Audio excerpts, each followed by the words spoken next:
Let's get into some small astrology observations. These notes were written by me. Make sure to follow me on Tumblr and also on my Instagram, where I repost a whole bunch of different astrology notes written by me and by other Tumblr users, of course, always giving them credit. So these are actually old notes that I wrote on Tumblr in November, but we're going to get into them because I've never posted them on my TikTok.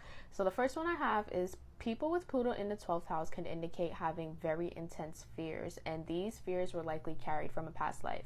I actually wrote this note based on myself. I have a Pluto in the 12th house, and I have a very intense fear of heights. And I 100% believe that it's like a past life thing. Like, I've been wanting to do a past life regression to kind of get over this fear.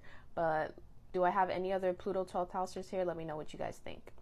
Second one is, if your 9th house ruler is Mercury, meaning your 9th house would be either in Gemini or Virgo, it means that you talk about your belief systems a lot and you read books about it a lot as well. This note was also based on myself, and as you guys can tell by my TikTok, that is absolutely 100% something that I do. Next one, if your 9th house ruler is in the 7th house, a lot of people might take a liking to your belief systems or want to learn more about it from you. So I think because 7th house is kind of like a house of sharing and the 9th house is your beliefs, people, when you talk about your belief system, people may actually, listen. So this one is kind of like, okay. So I've been told in a tarot reading that my sister is a part of my soul family, and I can 100% believe this because my vertex, which can tell us about our fated relationships, overlays her 3rd house. This is so adorable to me. Even if she's not in my soul family, I just 100% believe that she was fated to be my sister, because what vertex in her 3rd house, that's just crazy. And then also in our composite chart, which shows the chart of a relationship, and the North Node shows your purpose in someone's life, we have our North Node in the 3rd house, which is the house of siblings. And then lastly, my North Node is forming a sextile, a positive aspect with her 3rd house in exactly the same degree. So it's exactly sextiled. So even if she's not in my soul family, this girl was meant to be my sister. And then the last one, being that the 7th house is a reflection, where you have it in your charts can show what you reflect back to other people. So Sun in 7th house, you may reflect people's personalities or identity back to them. Moon in 7th house, you may reflect people's emotions back to them. Mercury in 7th house, you may reflect their thoughts and mental processes back to them. Venus in the 7th house, you could reflect their relationship actions and the way that they show love or practice self-love. And pause to read because the video is ending. I'm back with another astrology observation video, but this time make it about solar returns. These notes were written by me. Make sure to follow me on IG and Tumblr, where I repost a whole bunch of different astrology notes, both by me and other Tumblr users, of course, always giving them credit. So what is a solar return chart? Basically, a solar return chart kind of gives you an insight into your year, what's going to be going on. It's basically like a chart of your year. This is how you're going to find your solar return chart. You're basically just going to go on Google, type in solar return chart. For me, it's the first option there. That's the website I use. It might just pop up first for me because I use it often. But if it doesn't pop up first for you, just make sure to just look for that website. And once you get on the website, this will pop up. You're going to put in your date of birth, your regular birth information like you would as a birth chart. And then on the bottom, you're going to put in the year that you want to look at. So you can look at this year, or you can look at other years to kind of see if it was accurate or not. And then you'll get the chart. So let's get into the observations. First one, you can look to your Mars sign in your solar return chart, or the degree of your Mars signs, to see the people you might have a little situation with that year. And the aspects to the Mars can basically show you how the situation might play out for you. You can also look at your 5th or 8th house. And you can also have a violent situation with this person, but that's more so for the Mars sign, not really the 5th or the 8th house. And when I say this person, I mean like looking at their placement. So let's say you have a Mars in Pisces in your solar return chart. Someone with Pisces placements might be the person that you're having these interactions with. Next one, you could form a deep bond with someone who has placements in either your solar return Venus sign or your moon sign. Or for the moon sign, they could bring out extreme emotions in you. It might be both in some cases. Next one I observed is that the houses where you have mutable signs, Virgo, Sagittarius, Pisces, or Gemini, are going to be areas of your life that change the most that year for you, but for different reasons. So for example, where you have Virgo, it might be for or because of your health. Where you have Sag, it might be for or because of your beliefs.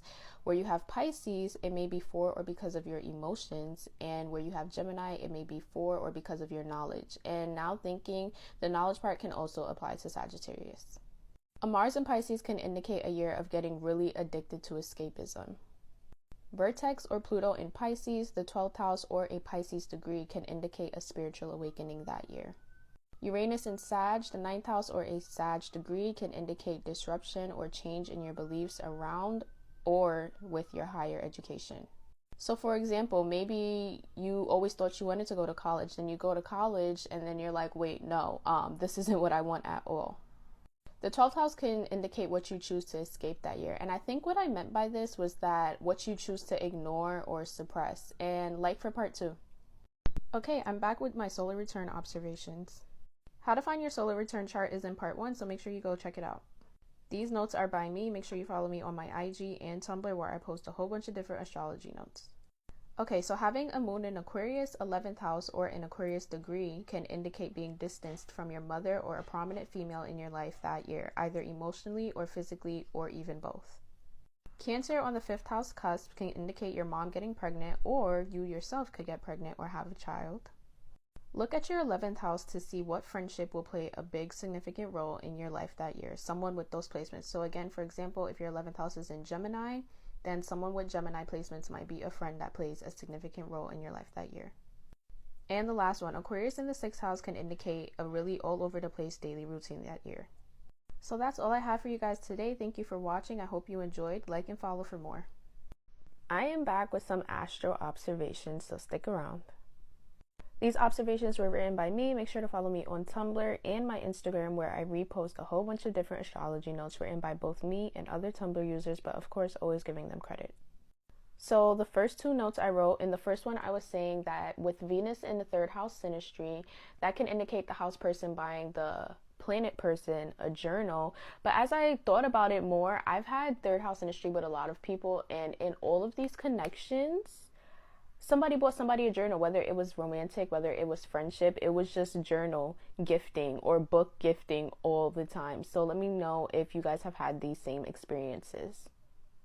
Having your moon placed in the 11th house means that you can have a very intuitive connection with your close friends.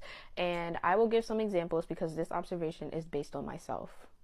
There was this one time I had just ordered a crystal, and guys, when I tell you it was literally in the same minute, like I ordered the crystal, I looked at my notifications, and it was the same minute my friend texted me, hey, do you have this crystal at your job? It was my old job, but I was just like, wow, because it was the same exact crystal, guys. Another time I was in Barnes & Noble, and my friend texted me and said she had a dream that I was in Barnes & Noble, which was just insane. And this is just 2 of many, many, many examples, but those were just the most recent at the time.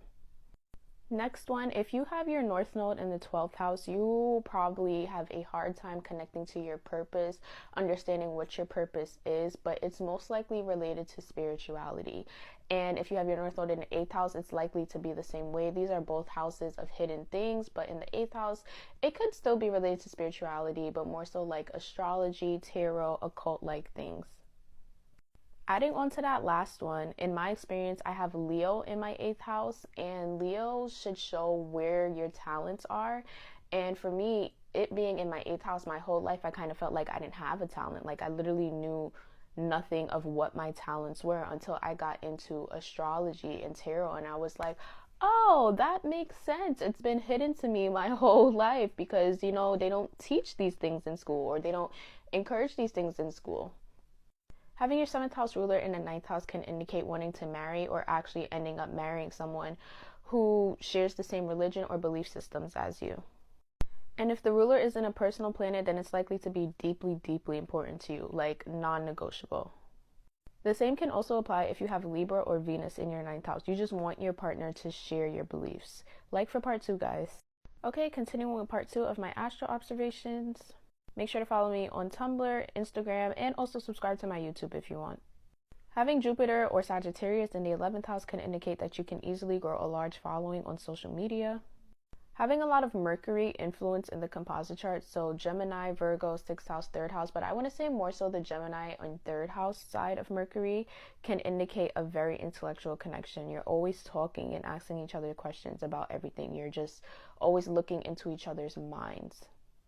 I love 5th house synastry. Like, it's so much fun because the 5th house is the house of pleasure and passion. Like, and it's the house of romance. Hello. So you're always going to have fun with someone you have 5th house synastry with, even if it's just platonically or family wise. It's just so much fun laughing, supporting, and getting involved in each other's passions. Because what did I say? It's about passion.